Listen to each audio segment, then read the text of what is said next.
Welcome to the National Newspaper Publishers Association's Let It Be Known.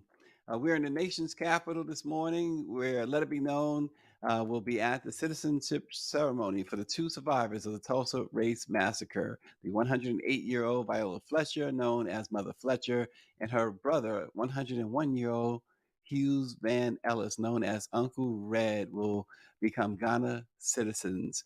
And we have news from the District of Columbia, where the DC Council is busy. They are considering reparations for the transatlantic slave trade for African American residents and in a separate bill. The DC Council Committee on Public Works and Operations has moved forward with the Street Vendor Advancement Amendment Act, which removes criminal penalties for street vendors. We'll tell you why that's important. Also, it's Obesity Care Week, and the impact on African Americans is serious. We discuss with the author of those two big articles out of the nation's capital, Sam P.K. Collins. Hey, Sam. Peace, peace, peace. How are you, Stacy? Oh, man, it's always a privilege to have you with us, Sam. And this morning, you are always busy, but this morning we wanted to highlight Council Member Kenyon McDuffie and his reparations bill. Sam, tell us more about this bill. I know you wrote about it. People can read about it in the Washington Informer, WashingtonInformer.com.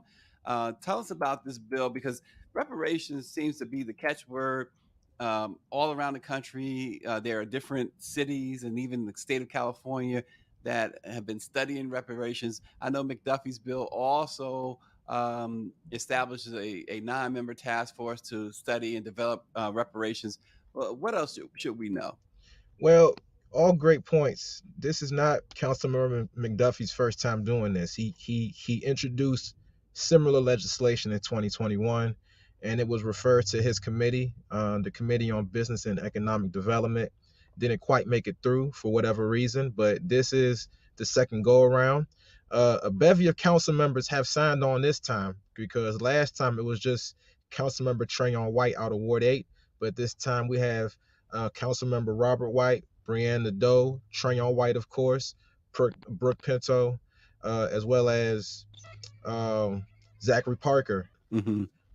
Nonetheless, this is part of Councilmember McDuffie's track record in terms of addressing the structural ills that continue to keep Black people at the bottom of the totem pole. Because during the last council term, the DC Council, they passed the baby bonds legislation, which would create trust funds for district residents who are born into poverty. So on and on, and even during his campaign for the at-large council seat, a big part of the reason why he won was because Councilmember McDuffie has garnered a reputation as a council member who is very concerned about racial equity and about addressing the wrongs that Black people have suffered in Washington, D.C. He's in the letter that he gave reintroducing this bill, he talked about how racial equity is an issue that is at the very foundation of why Black people in Washington, D.C. Still live in segregation, of course, and why we are still at the bottom of the totem pole. So in introducing this is only the first step, because of course it calls for a task force and a study. But if reparations does take effect in Washington, D.C., there will also be the establishment of a reparations fund. And this is very similar to what has been done in other cities. We mentioned Evanston, Illinois, which actually passed legislation in 2021, right after McDuffie introduced this bill for the very first time. But in 2021 in Illinois, the reparations took form in the form of a down payment for housing, and Hmm. even thousands of dollars being doled out to residents. And the agreement was that over 10 years, there would be $10 million.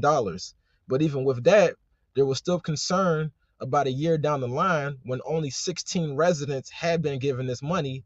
And there were calculations that said that once the 10 million ran out, only 100 or so residents would be affected. So there's still things to figure out when it comes to reparations, of course. And we also got to look at the federal level. You Yeah. have legacy organizations like Cobra at the federal level that have been pressing for reparations for a very, very long time. And, even with the victory that we had a couple years ago, so when the bill finally made it to committee, there are still some things politically that we as black people have to do, because oftentimes at the federal level, reparations is competing with more immediate concerns, like certain politicians trying to make it to the next term. So this go around, with Representative Sheila Jackson Lee out of Texas, reintroducing this, and with Cory Booker on the Senate side creating an accompanying bill, there's potential for at the federal level for this to be passed. But in terms of what's happening in D.C., um, I just got to say that McDuffie, he has always been very particular about addressing structural inequality, and he is doing his best in terms of following through on campaign promises and just reiterating why it is that he got into office as an at-large council member. Yeah, you quote him in your article as saying the notion that with hard work, everyone born in the United States has an equal opportunity to succeed and achieve the American dream is sadly not the case. He says we do not live in a post-racial society, and equity or equality has not been achieved. If ever we are going to achieve racial equity in this country, it will require official recognition of the role of government sanctioned slavery, segregation, and other actions in denying wealth building opportunities to Black Americans. He concludes by saying we must be intentional in our efforts so that Black Americans might finally be compensated for their ancestors' labor and for the continuing effects of policies and systems designed to suppress their potential to build wealth. So it seems to go to your point about Councilmember McDuffie. He seems to be right there at the front, in the middle, front and center, I should say, of this fight. But Sam, many people say, "Well, why do we need a study?" Um, has the councilman or others addressed why the study is vital? Not to my knowledge, but what I can say is that the study is not about whether or not there's a need for reparations. The study is more so about how do we go about getting recompensates, getting reparations fulfilled. That's what the study is about. How do we go about getting it fulfilled? What has happened throughout history? What does it look like, for black people in certain cities, getting cash versus equity versus whatever form of whatever reparations would look like. That is the main issue, not about whether or not we should get it, but how should it look. And one more point I Yeah. want to make, there are talks in certain circles about what reparations looks like. I said it on the show again before. There is a segment of the population that wants reparations in the form of acquiescing land to black people and allowing them to create a nation of their own. This discussion has been centuries in the making, and it has evolved in different forms. Yeah, absolutely. Um, Again, we know that, and we brought the story just a few weeks ago, what they are trying to accomplish in the city of San Francisco, out in California, the state of California as well, as they move closer. California, they are moving closer to actual reparations if all things go according to plan by beginning of the summer that's coming. So we will see. There's been, as you noted, other attempts at reparations, or at least to move the conversation along and move actions along. So, in DC, with DC is interesting because it's one of those places where gentrification, redlining, and all of that has been really outstanding. You see it happen, and it's like, wow, it's right in your face. And you saw it happening over time, and people like to say that DC used to be called Chocolate City, and now you're hard pressed to find black folks. It's not like it used to be anyway, right? Yeah, let's take a look. Let's take a trip down memory lane. And I have to acknowledge President Woodrow Wilson, whose name was taken off the school building named for him on the side of town that black people couldn't even live because of what he did as far as segregating the federal government. And if you look at Ward 3 in Washington, D.C., there was actually a council member, Matt Fruman, who acknowledged the legacy of redlining and of structural racism when he talked about how, in his deed for his house, there is there's a covenant, a racial covenant, for lack of a better word, that disallows him to sell his home to a person of color. And with his attempts, Matt Fruman out of Ward 3, with his attempts to secure $100 million for affordable housing in Ward 3, comes along the conversation of how segregation in Washington, D.C. has been so perpetuated throughout the generations. Because even during the civil rights era on, the DC government, it not being sovereign, as a state, because it's not a state, but by virtue of DC's condition as a city, the capital city, black people were relegated to certain parts, specifically east of Rock Creek Park and east of the Anacostia River. That's where housing projects were concentrated.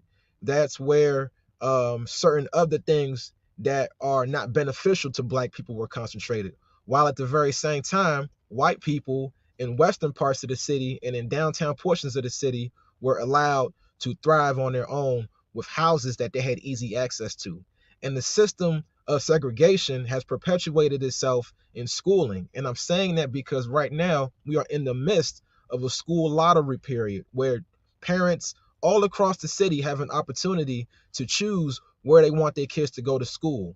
And Ward 3 schools, by virtue of being schools in the most well-resourced part of the city, are the most overcrowded because not only are children who live in the community going there, but there are children from outside of the community who travel 1.5 hours each day round trip, even 2 hours, to make it to those schools because schools in their community are not up to par.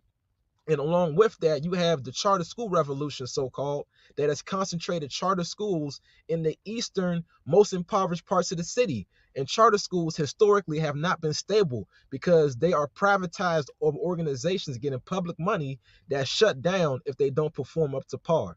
But what are black people to do living in those communities when segregation has ensured that they don't get the best of the best? This is what we talk about when we talk about the legacy of chattel slavery being perpetuated throughout Jim Crow. And it happened in Washington, D.C., the so-called chocolate city, where even when we had an all-black legislature, we still had gentrification happen because there were black people who wanted a wealthier tax base to bring in the money that would allow the city to grow. And it all happened with the creation of Nationals Park. I was a youngin at that time. I might have been in the fourth, fifth, sixth grade at that point. I remember that point. That was the tipping point for gentrification in Washington, D.C. When you go down to the Navy Yard today, 106 Capers, Greenleaf, all remnants of the past. All you see is a baseball park, and then gentrification just spread wild because people who had the funds generationally, they came in and they decimated whole communities, and people were no longer sovereign in who they were as neighborhoods. Wow. And in case our audience don't know, Sam Collins is not just a top-notch journalist, he's a top-notch educator as well. So listen to this young man as he really takes us all to school. Sam, this is going to be one that obviously you're going to continue to follow. The Informer is going to continue to follow as well. Another story, Sam, that you've been on top of is the DC Council Committee on Public Works and Operations sent the Street Vendor Advancement Amendment Act to the Committee of the Whole. And if passed, the Street Vendor Advancement Amendment Act removes criminal penalties for street vending and allows the mayor to establish sidewalk vending zones. It waives licensing related civil citations for vendors who obtain an individual sidewalk vending license or register with the sidewalk vending zone manager. I think this is important. Now, just a little quick backstory before I turn it to you, Sam. When I was in high school, I used to do sell T-shirts and hats at in New York at Chase Stadium, and didn't have a vendor license or whatever. So we had some issues there from time to time. And then when the New York Mets won the World Series in 1986, we went down to Lower Manhattan where they had the parade, and again, we were vending T-shirts, hats, world champions, et cetera, et cetera. So when I read your story, it just took me back there because I'm saying that was me. That was me. So tell us more about this bill, Sam, and why it's important in the District of Columbia. Well, Stacy, there are so many barriers of entry, barriers to entry for people who want to have legitimate street vending businesses. And as you have hinted at with your story, during a certain period of time, you didn't have to go through all these hoops and hurdles to make commerce, to do for yourself. And this was the case in Washington, D.C. You wrote about it a couple years back during the antebellum period. There were women who vended near Lafayette Park, near the White House, and they saved their money up to buy the freedom for themselves and for their families. And Yep. centuries later, black people who look just like me and you, right? They also vended as well. During certain events, people were selling T-shirts. They sell oils. They sell food. They sell other wares, not only in Columbia Heights but in other parts of the city, and they didn't need a license. But what has happened in the era of gentrification is that these street vendors, by virtue of being on the street, are competing with national chains that are popping up in these shopping centers that are not only in Columbia Heights but in other parts of the city. So in recent years, before the bill was introduced, the DCRA, which is now part of the Department of Buildings, but the DCRA, the licensing agency in Washington D.C., coalesced with the Metropolitan Police Department to crack down on street vendors who did not have quote unquote legitimate licenses in order to vend. And this led to the harming of a young lady, a teenager, a Yeah. Latino. 14 years old. Exactly. Who was out there with her brother. Her mother stepped off for a second or two. They were always out there every day on time selling Central American food. And the police came out there and harmed that young lady. And by that time, Councilmember Brianna Doe had already been in talks with street vendors and their advocates about forming some type of legislation. This is her third time introducing this bill. The bill has made it this far in part because she co-introduced it with Council Chairman Phil Mendelson. And Yeah. and just before I wrap up, there's a bill or a combination of bills in the works that will address the amplified sound that brought the Don't Mute DC movement. So, with amplified sound being protected, homeowners and business owners in particular will also have an opportunity to receive city money to make their venues soundproof. So there are things being put in motion to make Hmm. sure that we can all coexist, because as my story said, that was the main issue with black native Washingtonians feeling like they're getting pushed out and they're not able to do business for themselves in their own city. So in speaking about the bill, like I said, lowers the barrier of entry for people who want to street vend. It creates street vending zones. It allows street vendors to become managers of those zones. It lowers the fees. If you as a street vendor were penalized and given tickets that you had to pay off because you were vending illegally, that is wiped out. You get amnesty.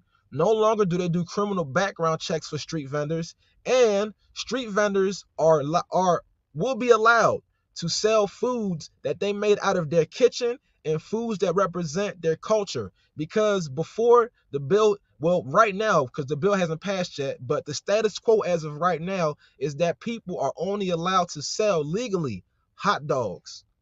That is what I was Mm. told by Wow. advocates. That's what I was told by Yeah. advocates.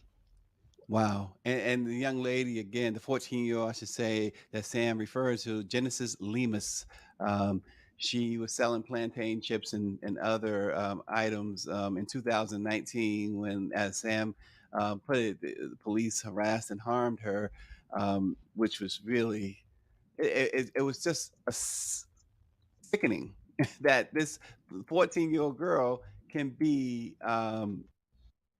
victimized that way. And I mean, there's no other way to put it. I mean, you could look at her as a street vendor, but she was a victim, and there's no question about it.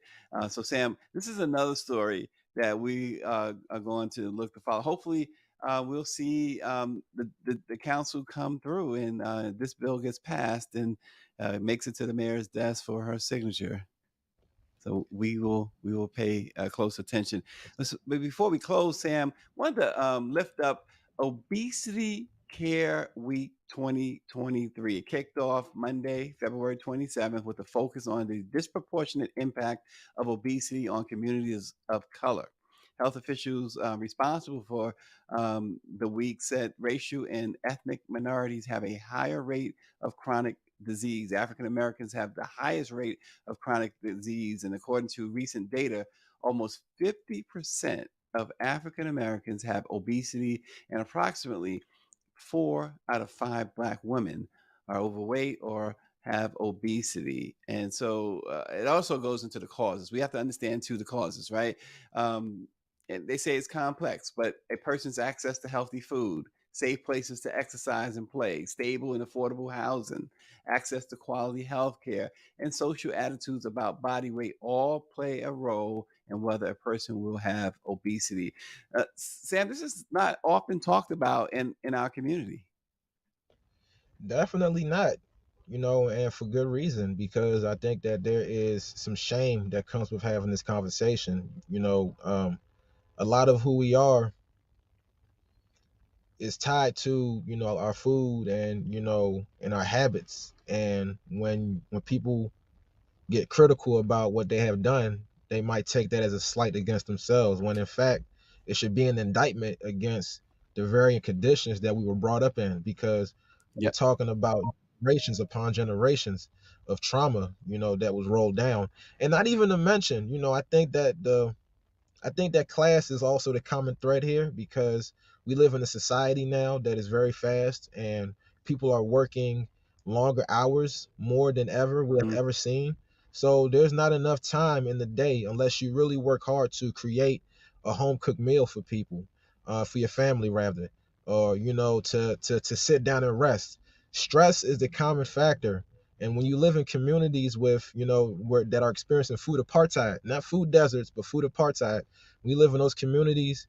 And when you live in the communities with high trauma, violence, things of that nature, it's all compounded to create those conditions where people do get obese. So, it's all about, I'm not really one to depend on government totally.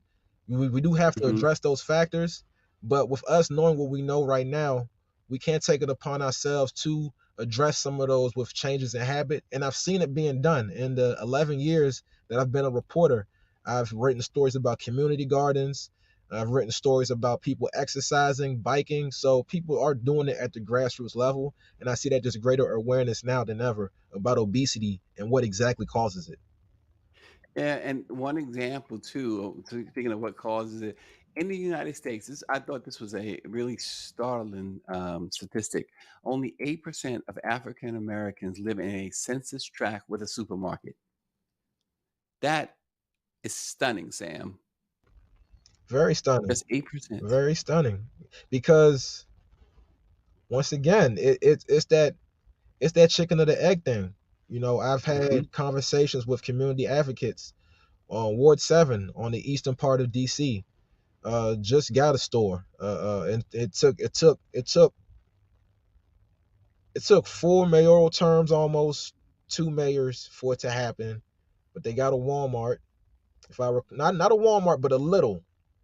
And a Walmart that's near Union Station, that's not too far from a couple of housing projects in a part of the city that I would say northeast and northwest, is not often stocked with high quality food. So, that just goes to show you that we have people who are concerned more about commerce and business, corporations in particular, who don't want to build certain amenities because they fear that it won't get patronized enough.